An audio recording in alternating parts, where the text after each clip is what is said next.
So you're a psychiatrist. You're going to schools. You're talking to teachers. You're talking to students.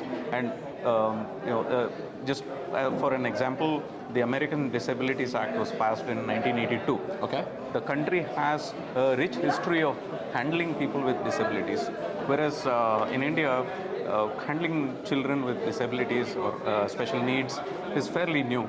There are pioneering schools like our keynote speaker today, his school. There are some schools that are doing it, but predominantly most schools don't know how to handle a special needs child. I'm not talking about the child that needs special attention and things like that, but the people who are on the spectrum, right, who are close to the mainstream but not in the mainstream.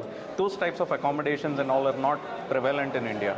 Do you address that too, or as a psychiatrist, how do you? So one thing that we always address in all our schools is empathy. Empathy is what? Putting yourself in another person's shoes and seeing the world from their eye. So that's something we instill in all our children.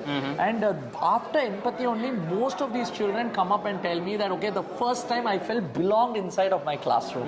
See, the whole word that we use, disability, itself marginalizes a lot of children and put them on the side, which I feel is very, very painful, because they just have one ability not there. That doesn't mean they're disabled for life. Right. So I would always suggest that when we synergize together, we have more empathy in children, and that's something we also sensitize the teachers.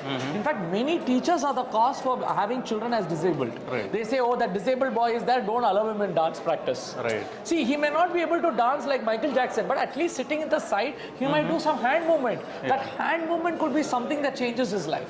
So I always say, bring them also inside, make them normalize so that they are able to start to think their life differently.